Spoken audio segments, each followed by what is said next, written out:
Nós estamos lendo do Srimad Bhagavatam, com tradução e comentários, por sua divina graça, A.C. Bhaktivedanta Swami Prabhupada.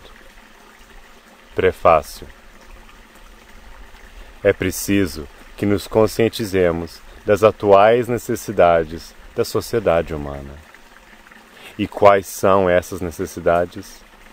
A sociedade humana não se restringe mais a fronteiras geográficas de países ou comunidades específicos.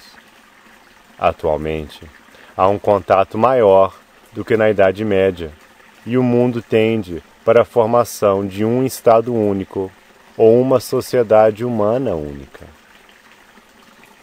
Os ideais do comunismo espiritual, segundo o Srimad Bhagavatam, baseiam-se mais ou menos na unidade de toda a sociedade humana.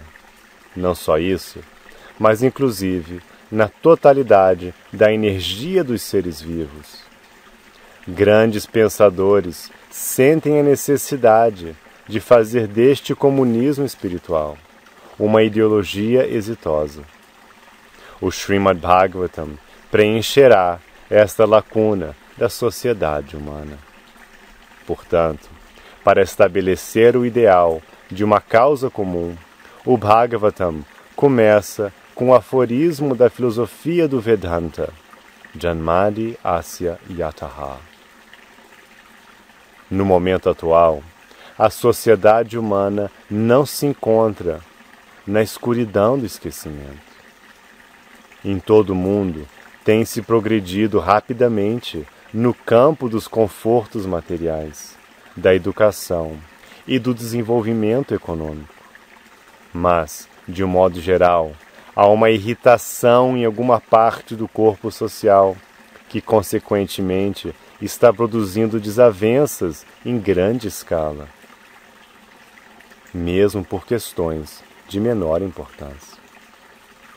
É necessário uma orientação no sentido de que a humanidade possa unificar-se em paz, amizade e prosperidade em prol de uma causa comum.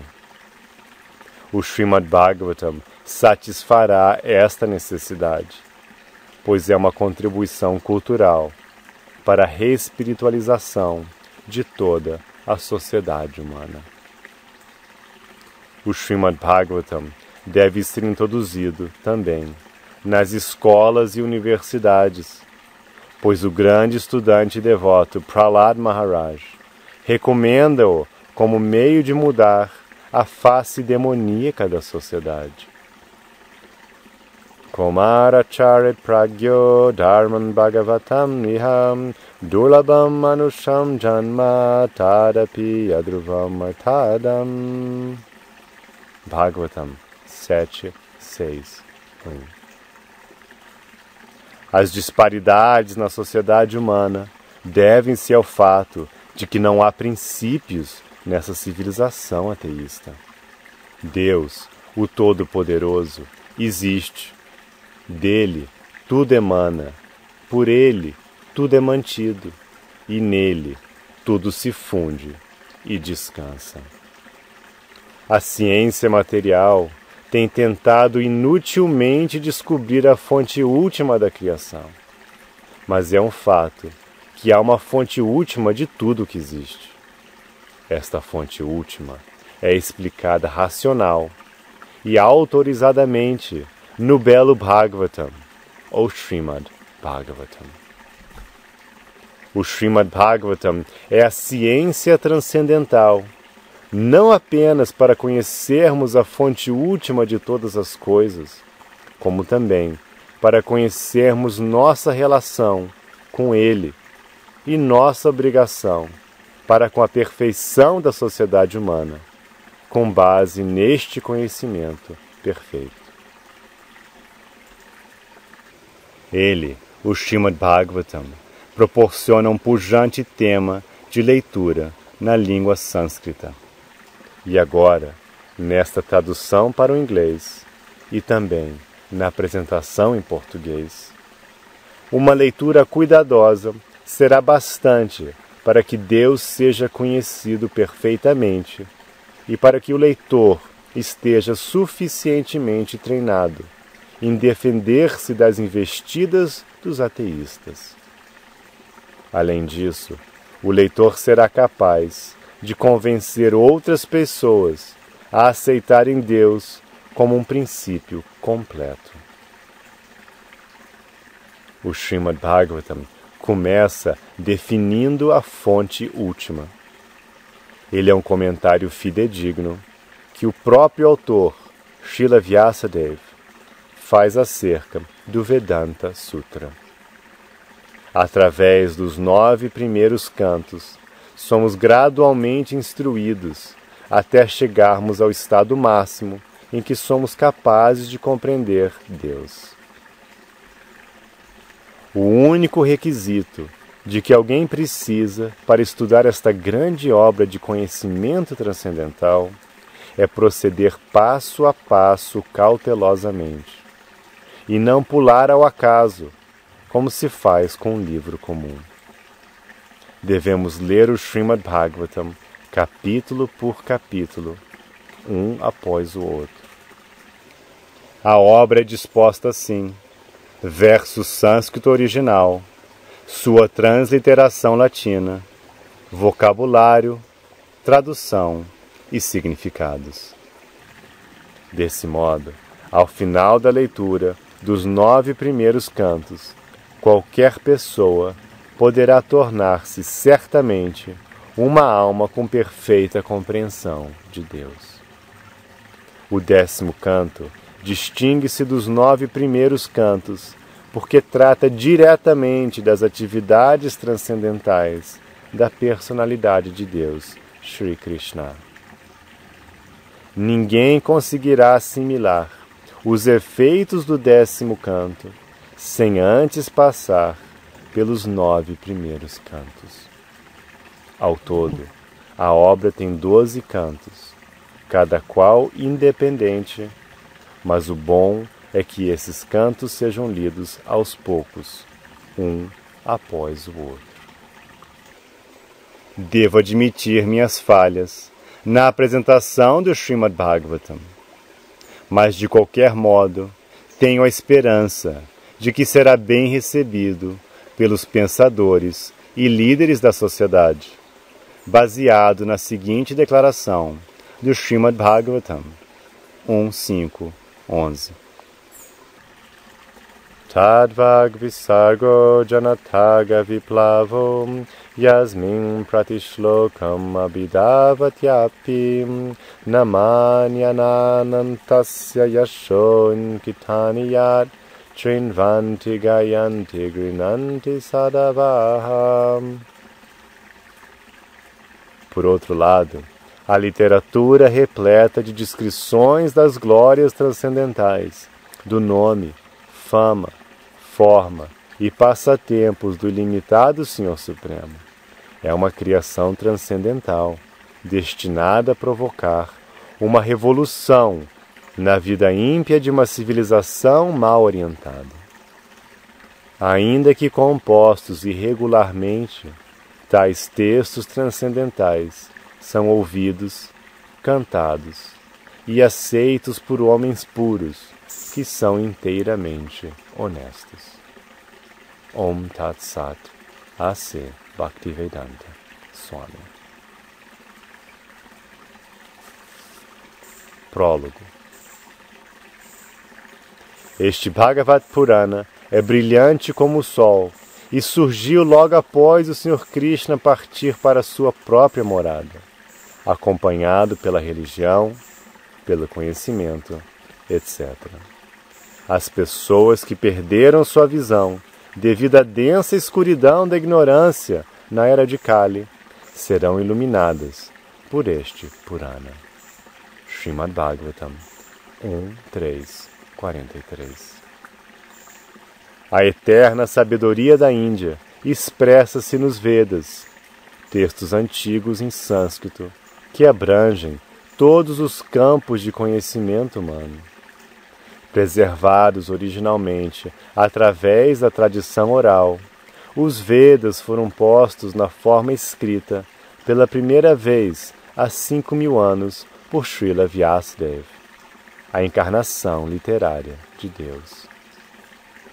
Após redigir os Vedas, Vyasadeva expôs-lhes a essência nos aforismos conhecidos como Vedanta Sutras.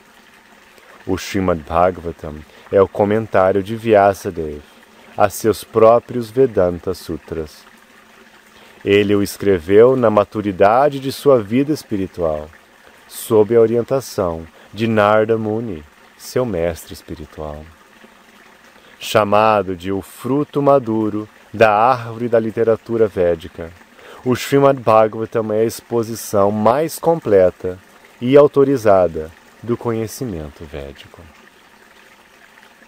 Após escrever o Bhagavatam, Vyasa transmitiu sua sinopse a seu filho, o sábio Shukadeva Goswami. Posteriormente, Shukadeva Goswami narrou todo o Bhagavatam a Maharaj Parikshit, numa reunião de santos eruditos às margens do Ganges, em Hastinapur, hoje Delhi. Maharaj Parikshit era o imperador do mundo e grande Raja Rishi, rei santo.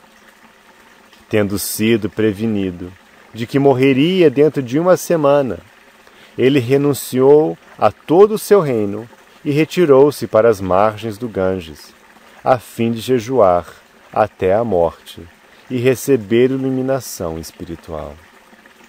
O Bhagavatam começa com a sóbria pergunta do imperador Parikshit a Shukadeva Goswami: És o mestre espiritual de grandes santos e de devotos. Por isso, peço-te que mostres o caminho da perfeição a todas as pessoas, e especialmente a esta que está prestes a morrer.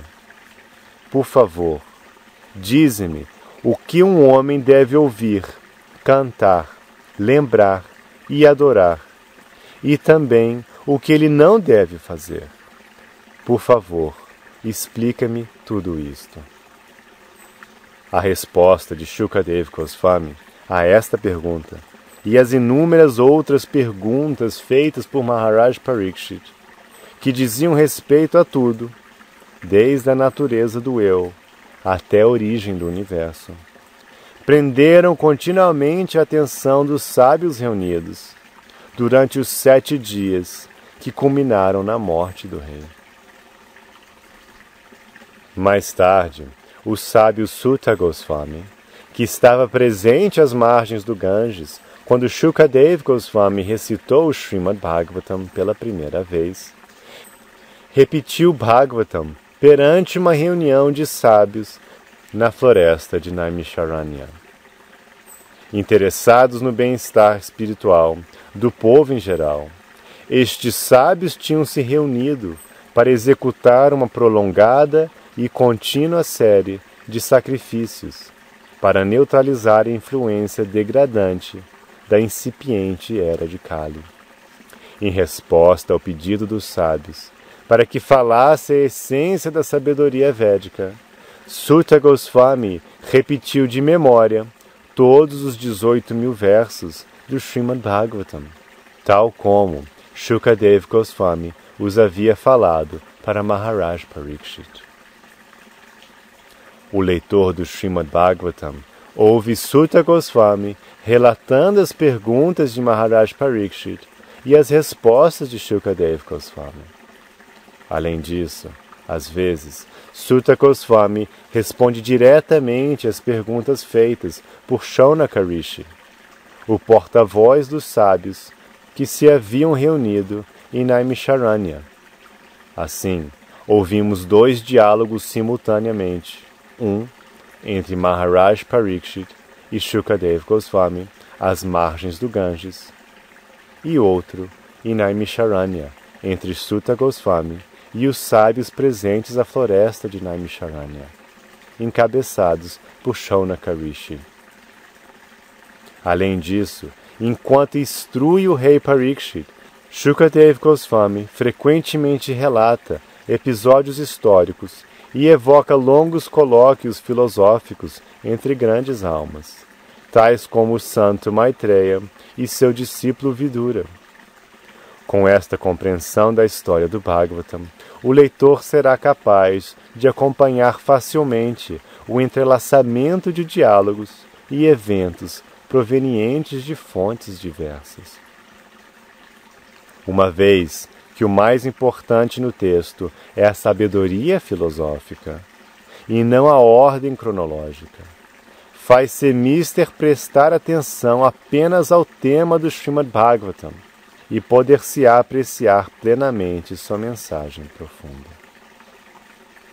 O tradutor original desta edição compara o Bhagavatam com açúcar candy, que é igualmente doce e saboroso onde quer que seja provado.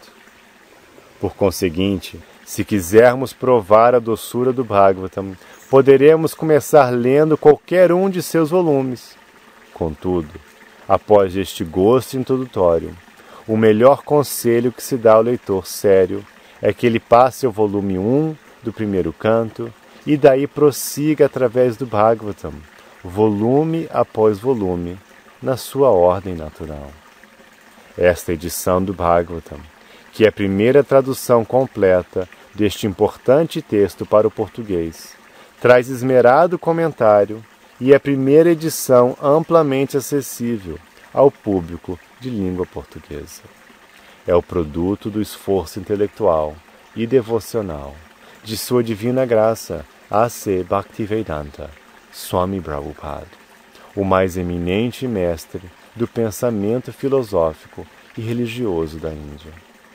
Sua consumada erudição em sânscrito e sua grande familiaridade com a cultura e pensamento védicos, bem como o modo de vida moderna, combinam-se para apresentar ao Ocidente uma edição magnífica deste importante clássico. Por muitas razões, os leitores acharão valiosa esta obra. Aos interessados nas raízes clássicas da civilização da Índia, esta literatura serve-lhes como vasta fonte de minuciosas informações, praticamente em todos os seus domínios. Aos estudantes de filosofia e religião comparadas, o Bhagavatam oferece um panorama penetrante do significado da profunda herança espiritual da Índia. Aos sociólogos e antropólogos, o Bhagavatam revela realizações e feitos de uma cultura védica pacífica, próspera e cientificamente organizada, cujas instituições tinham como base de sua integração a grandemente desenvolvida visão espiritual com que viam o mundo. Estudantes de literatura descobrirão que o Bhagavatam é uma obra-prima de grandiosa poesia.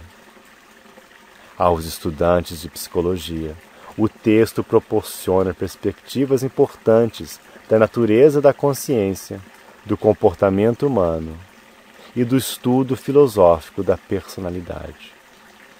Finalmente, aos que buscam aprofundamento espiritual, o Bhagavatam oferece orientações simples e práticas do mais elevado alcance para o conhecimento do eu e a compreensão da verdade absoluta.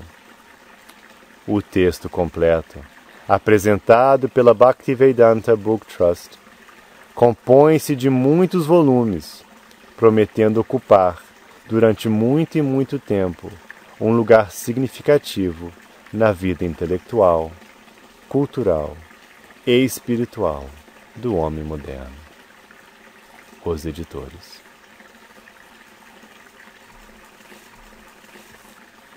Introdução. O conceito de Deus e o conceito da verdade absoluta não estão no mesmo nível.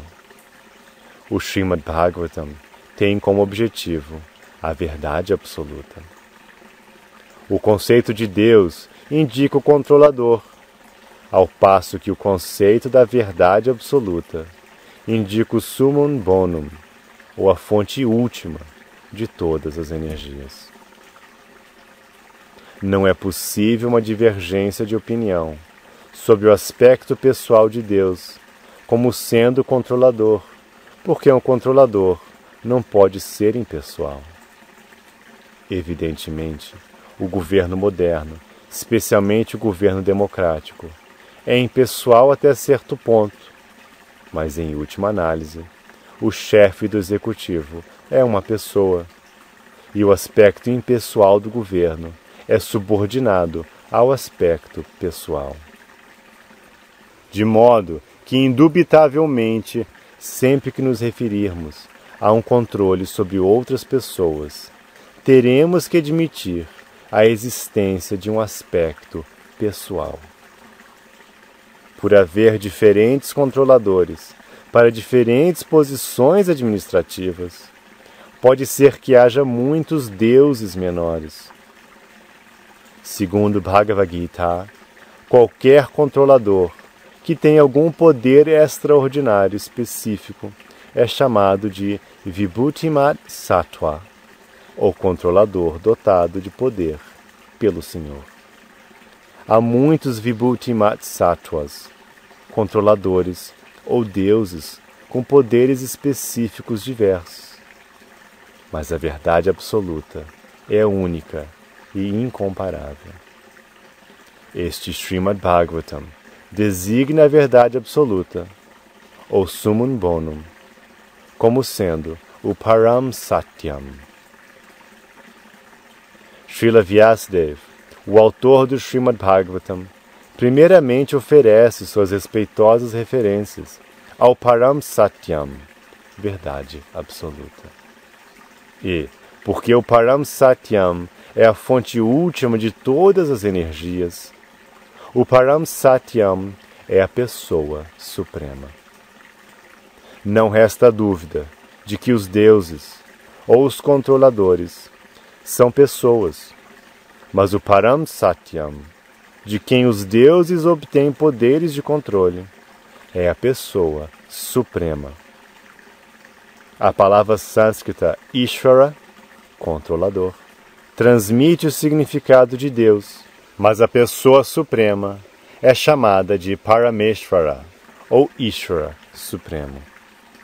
A pessoa suprema, ou Parameshvara, é a suprema personalidade consciente, e porque ele não recebe nenhum poder de nenhuma outra fonte, ele possui a suprema independência. Na literatura védica, Brahma é descrito como o Deus Supremo, ou a cabeça de todos os outros deuses, tais como Indra, Chandra e Varuna. Mas o Srimad Bhagavatam confirma que nem mesmo Brahma é independente no que diz respeito a seu poder e conhecimento. Ele recebeu conhecimento sob a forma dos Vedas da pessoa suprema que mora dentro do coração de todo ser vivo. Esta personalidade suprema sabe de tudo, direta e indiretamente. As infinitesimais pessoas individuais, que são partes integrantes da personalidade suprema, talvez saibam direta e indiretamente tudo a respeito de seus corpos ou características externas. Mas a personalidade suprema sabe tudo sobre seus aspectos externo e interno. As palavras Janmadi Asya sugerem que a fonte de toda a produção, manutenção e destruição é a mesma suprema pessoa consciente. Mesmo com a nossa experiência atual, podemos entender que nada é gerado a partir da matéria inerte, senão que a matéria inerte pode ser gerada a partir da entidade viva. Por exemplo, através do contato com a entidade viva, o corpo material transforma-se em máquina funcional. Os homens, com fundo insuficiente de conhecimento, equivocam-se ao pensar que o mecanismo do corpo é o ser vivo. Mas o fato é que o ser vivo é a base da máquina corpórea. A máquina do corpo torna-se inútil assim que a centelha viva sai do corpo. De forma similar, a forma original de toda energia material é a Pessoa Suprema. Este fato é expresso em todos os textos védicos, e todos os expoentes da ciência espiritual têm aceito esta verdade. A força viva é chamada de Brahman, e um dos acharyas mestres mais importantes, a saber, Shripad Shankaracharya, prega que Brahman é substância, ao passo que o mundo cósmico é categoria. A fonte original de todas as energias é a força viva, e ele é logicamente aceito como a Pessoa Suprema. Ele é, portanto, consciente de todas as coisas passadas, presentes e futuras, e também de cada canto de suas manifestações, tanto materiais quanto espirituais. O ser vivo imperfeito não sabe sequer o que está acontecendo dentro de seu próprio corpo. Ele come seu alimento, mas não sabe que o alimento é transformado em energia ou que ele sustenta o seu corpo. Quando um ser vivo é perfeito, ele sabe tudo o que acontece. E uma vez que a Pessoa Suprema é toda perfeita, é bastante natural que ele saiba tudo com todos os detalhes. Consequentemente, a personalidade perfeita é chamada de Vasudeva no Srimad Bhagavatam. Vasudeva significa aquele que vive em toda parte, com consciência plena e em completa posse de sua energia completa. Tudo isso é claramente explicado no Srimad Bhagavatam, e o leitor terá ampla oportunidade de estudá-lo, examinando-o criticamente. Na era atual, o Sr. Sri Chaitanya Mahaprabhu pregou o Srimad Bhagavatam através da demonstração prática. É mais fácil penetrar nos tópicos do Srimad Bhagavatam por intermédio da misericórdia sem causa de Sri Chaitanya. Por isso, inserimos aqui um pequeno esboço de sua vida e preceitos, para ajudar o leitor a entender o verdadeiro mérito do Srimad Bhagavatam. É imprescindível que aprendamos o Srimad Bhagavatam com a Pessoa Bhagavatam. A Pessoa Bhagavatam é aquela cuja própria vida é o Srimad Bhagavatam na prática. Uma vez que Sri Chaitanya Mahaprabhu é a absoluta personalidade de Deus, ele é tanto Bhagavan quanto Bhagavatam em pessoa e em som. Portanto, seu processo de se aproximar do Srimad Bhagavatam é prático para todas as pessoas do mundo. Era seu desejo que o Srimad Bhagavatam fosse pregado nos 4 cantos do mundo por aqueles que tivessem nascido na Índia. O Srimad Bhagavatam é a ciência de Krishna, a absoluta personalidade de Deus, de quem temos informação preliminar pelo texto do Bhagavad Gita. Sri Chaitanya Mahaprabhu diz que qualquer um, não importa quem seja, que seja bem versado na ciência de Krishna, Srimad Bhagavatam e Bhagavad Gita, pode se tornar um pregador ou preceptor autorizado da ciência de Krishna. Há uma necessidade da ciência de Krishna na sociedade humana para o bem de toda a humanidade sofredora do mundo. Nós simplesmente pedimos aos leitores de todas as nações que aceitem essa ciência de Krishna para o seu próprio bem, para o bem da sociedade e para o bem dos povos de todo o mundo.